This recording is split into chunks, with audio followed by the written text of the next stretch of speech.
کا یہ نام چلتے پھرتے پڑھ لو، انشاءاللہ غیب سے اتنا رزق آئے گا کہ آپ حیران رہ جاؤ گے۔ آپ کی تمام جائز حاجات بھی پوری ہو جائیں گی۔ آپ لاکھوں مانگو گے، اللہ پاک آپ کو کروڑوں عطا فرمائے گا۔ بسم اللہ السلام علیکم ورحمۃ اللہ وبرکاتہ۔ محترم ناظرین اکرام، پھر انشاءاللہ تعالی دولت آپ کے گھر آنے کو ترسے گی۔ اتنی دولت آ جائے گی کہ آپ گنتے گنتے ہی تھک جاؤ گے، لیکن دولت شمار نہیں کر پاؤ گے۔ آپ نے صرف چلتے پھرتے اٹھتے بیٹھتے اس اسم مبارک کو پڑھنا ہے، انشاءاللہ آپ 7 دن میں ہی کروڑ پتی بن جائیں گے۔ آج آپ کی خدمت میں ایک بہت ہی خاص اور مجرب وظیفہ لے کر حاضر ہوئے ہیں۔ یہ ایک ایسا روحانی وظیفہ ہے، اللہ تعالیٰ کے نام کا وظیفہ ہے۔ تو یہ وظیفہ جو کوئی بھی کرتا ہے چند دنوں میں، جیسے 7 دنوں میں، جس پر اللہ تعالیٰ کا خاص کرم و فضل ہو جاتا ہے، وہ بندہ چند دنوں میں ہی اتنا مالا مال ہو جاتا ہے کہ اسے خود کو سمجھ نہیں آتی کہ میرے پاس یہ رزق کہاں سے آ رہا ہے۔ اللہ تعالیٰ کی ذات جو کہ انسان کے لیے رحمان ہے، رحیم ہے، کریم ہے، خالق ہے، رازق بھی وہی ہے، وہ اپنے بندے کو اپنا نام پکارنے پر اس قدر رزق فراہم کرتا ہے، اس قدر رزق عطا فرماتا ہے کہ بندہ اپنے رب کا شکر ادا کرتے کرتے نہیں تھکتا۔ تو آپ لوگ یہ وظیفہ ضرور کریں، انشاءاللہ آپ کو وہاں سے رزق حاصل ہوگا جہاں سے آپ نے کبھی گمان بھی نہیں کیا ہوگا۔ ناظرین اکرام، کوئی بھی وظیفہ کرتے وقت ساتھ ساتھ ہمیں 5 وقت کی نماز بھی پڑھنی چاہیے، کیونکہ وظیفے کے ساتھ جو عبادت ہوتی ہے وہ بھی بہت زیادہ ضروری ہوتی ہے۔ خاص کر عبادت کے بعد جو دعا مانگی جاتی ہے، اس دعا کی الگ ہی بات ہے کہ اللہ تعالیٰ ہمارے گناہوں کے باوجود بھی ہم پر رحم کرتا ہے، اور جو لوگ اللہ پاک کا شکر ادا کرتے ہیں تو پھر ان کو نہ ختم ہونے والی دولت ملتی ہے، ایسی خوشی جو کبھی ختم نہیں ہوتی۔ اللہ پاک ان کو وہ دولت عطا کرتا ہے، وہ عزت عطا کرتا ہے جس کا کوئی حساب نہیں ہوتا۔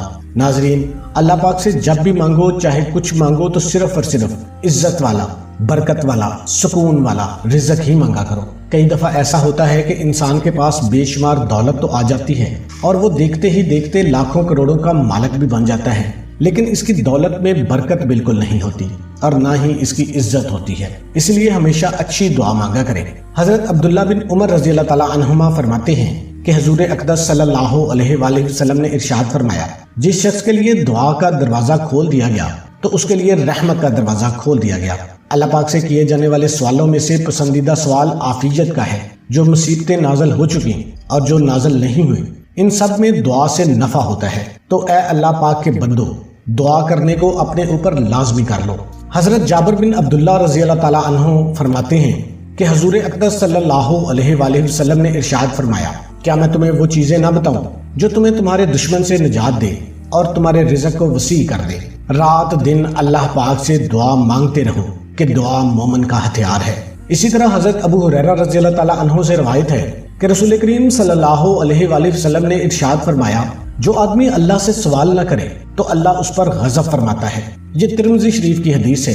تو معزز ناظرین کرام، اکثر بندے کہتے ہیں کہ ہم دعا تو بہت کرتے ہیں لیکن ہماری دعائیں قبول ہی نہیں ہوتی۔ ہمیں یہ معلوم کرنے کی کوشش کرنی چاہیے کہ وہ کون کون سے اسباب اور وسائل ہیں جن کو اختیار کرنے سے دعا کی قبولیت کے امکان بڑھ جاتے ہیں۔ کتاب و سنت میں ان اسباب کے بارے میں بتایا گیا ہے، لیکن سب سے بڑا سبب ہے رزق حلال کا اہتمام کرنا۔ کوئی شخص جس قدر حلال اور طیب غذا اپنے جسم کے اندر اتارے گا، اس قدر زیادہ مستجاب الدعوات ہوگا، جبکہ حرام خور شخص طویل سفر کی صعوبتیں برداشت کرنے کے بعد بیت اللہ شریف میں پہنچ کر اور حج اور عمرہ کرنے کے بعد بھی دونوں ہاتھ بلند کر کے بلند آواز سے رب تعالیٰ کو پکارے تو بھی اس کی غذا اور لباس حرام ذرائع سے حاصل ہونے کے باعث اس کی دعا قبول نہیں کی جاتی۔ ایک مرتبہ سیدنا سعد بن ابی وقاص رضی اللہ تعالیٰ عنہ نے نبی کریم صلی اللہ علیہ وآلہ وسلم سے عرض کیا، اللہ کے رسول، میں مستجاب الدعوات کیسے بن سکتا ہوں؟ میری دعائیں کیسے قبول ہو سکتی ہیں؟ آپ صلی اللہ علیہ وآلہ وسلم نے فرمایا، اپنا کھانا پینا مشتبہات سے پاک رکھو، یعنی شک و شبہ سے پاک رکھو تو مستجاب الدعوات بن جاؤ گے۔ ناظرین اکرام، صرف حلال رزق کھاؤ، نماز پڑھو اور اللہ تعالیٰ سے ہی مانگو، دن رات صبح شام، غرض ہر وقت مانگو، ہتھیلیاں پھیلا کر مانگو، جھولیاں پھیلا کر مانگو۔ لیکن جو شخص انتہائی عاجزی اور انکساری کے ساتھ جب سب سو رہے ہوں، اس وقت اللہ کی بارگاہ میں وہ سجدہ ریز ہو اور اللہ تعالیٰ سے مانگتا ہو، تو پھر اللہ تعالیٰ بھی اس پر اپنی رحمتوں کے دروازے کھول دیتا ہے اور نیکی کے دروازے اس کے لیے کھول دیتا ہے اور اسے اس قدر رزق عطا فرماتا ہے کہ وہ بندہ خود حیران ہو جاتا ہے کہ اتنا رزق، اتنی فضیلتیں، اتنی برکتیں، اتنی وسعتیں